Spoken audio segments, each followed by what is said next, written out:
ప్రజ్ఞాపూర్లోని Saint Mary's ఉన్నత పాఠశాల 25వ వార్షికోత్సవం సందర్భంగా క్రీడా పోటీలు నిర్వహించడం అభినందనీయమని గజ్వేల్ మాజీ ఎమ్మెల్యే తూంకుంట నర్సారెడ్డి అభినందించారు. పాఠశాలలో ఏర్పాటు చేసిన క్రీడా పోటీలను ఆయన ముఖ్య అతిథిగా హాజరై ప్రారంభించారు. ఈ పోటీల్లో గజ్వేల్ డివిజన్ పరిధిలోని 18 ప్రైవేట్ పాఠశాలలకు చెందిన విద్యార్థులు పాల్గొన్నారు.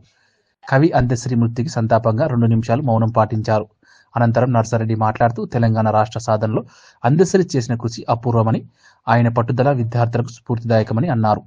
విద్యార్థులు ఎంచుకున్న రంగంలో అంకితభావంతో ముందుకు సాగాలని సూచించారు. సెల్ఫోన్ వినియోగాన్ని నియంత్రించండి, టెక్నాలజీలోని మంచి అంశాలను మాత్రమే నేర్చుకోవాలని విద్యార్థులకు సూచించారు. పాఠశాల వ్యవస్థాపకులు ఇన్నారెడ్డి మాట్లాడుతూ సెయింట్ మేరీస్ పాఠశాల విద్యాపరంగా, క్రీడాపరంగా, సైన్స్ రంగంలో అనేక మంది విద్యార్థులను ఉన్నత స్థాయికి చేర్చామని తెలిపారు. అనంతరం క్రీడా పోటీల్లోని విజేతలకు నర్సారెడ్డి బహుమతులను అందజేశారు. ఈ కార్యక్రమంలో పలు ప్రైవేట్ పాఠశాల ఉపాధ్యాయులు, విద్యార్థులు తదితరులు పాల్గొన్నారు. వచ్చే విధంగా అతని జీవితమే మనకు ఒక స్ఫూర్తి. ఎందుకంటే ఏం చదువుకున్నాడని కాదు, ఆయన ఏ విధంగా బతికిండు, ఏ విధంగా మనం తెలంగాణ గురించి పోరాడిండు అనేది ముఖ్యం. మరి అసలు ఆయనకు మా కాంగ్రెస్ ప్రభుత్వం కూడా గుర్తించి మంచి సన్మానం చేసి మంచిగా గుర్తింపు వచ్చే విధంగా కూడా మా రేవంత్ రెడ్డి గారు తీసుకున్నందుకు మేమందరం కూడా అభినందిస్తున్నాము. ఈ విధంగా మనం రేపు రాబోయే కాలంలో కూడా ఇప్పుడు స్పోర్ట్స్ మీట్ 18 అని పెట్టిరు. నిజంగా మీరు ఒకసారి ఆలోచించారు. నేను ఒక 5-6 ఇయర్స్ బ్యాక్ నేను ఆస్ట్రేలియాకు పోయినా. ఇక్కడ మహిళలు ఎక్కువ ఉన్నారు. మనం ఫైనల్కి పోయినాం ఆస్ట్రేలియాలో క్రికెట్లో. కానీ మనోళ్ళు ఏ విధంగా ఫైనల్కి వచ్చారో నాకు అర్థం కాలే. అంత బ్యాడ్ ఉండే మన ఆట ఆ రోజు. కానీ మొన్న మన గర్ల్స్ గెలిచారు. చూసిన ఫైనల్స్ కన్నా ఎక్కువ సెమీఫైనల్ చాలా బాగుండే. అంటే మనం అనుకుంటే సాధించలేనిది ఏది లేదు.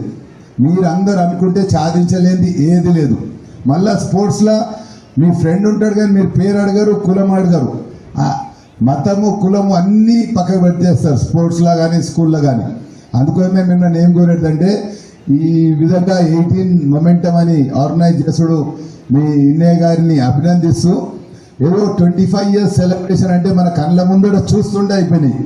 నేను కూడా పాలిటిక్స్లోకి వచ్చి 38-39 ఇయర్స్ అయిపోయింది. నేను వచ్చినప్పటి కూడా చూస్తున్నా సెయింట్ మ్యారీస్ స్కూల్ పిల్లలు ఎంతో మంది వర్గాలకించి, నేను వర్గాల నుండి చిన్నప్పుడు మేము సెయింట్ మ్యారీస్ పోతున్నామని గర్వంగా చెప్పుకుంటుండ్రి. మరి ఈ విధంగా రాబోయే కాలంలో మన జిల్లాలనే కాదు, మన రాష్ట్రంలో, దేశంలో కూడా పిల్లలందరినీ కూడా మంచి తోవల, మంచి ఎడ్యుకేషన్ ఇచ్చే విధంగా ఈ స్కూలు రేపు రాబోయే కాలంలో ఆ విధంగా ఉండాలి. అందుకోసమే మీకు చెప్తున్నా, స్పోర్ట్స్ అంటే అన్నీ మర్చిపోతారు. స్పోర్ట్స్లో ఒక గుర్తింపు వస్తే దేశానికే గుర్తింపు. మరి ఆ విధంగా మీరు అందరు చదవాలి. స్పోర్ట్స్తో పాటు మీ లైఫ్ కూడా ఇక్కడ బాగా రాసింది, to be successful in life what you need is education. మన పెద్దలు ఎడ్యుకేషన్ ఉంటే ఏం లేకున్నా సరే ఎడ్యుకేషన్తోనే తెలివి వస్తుంది, ప్రతి ఒక్కటి వస్తుంది. అందుకోసమే మీరందరూ కూడా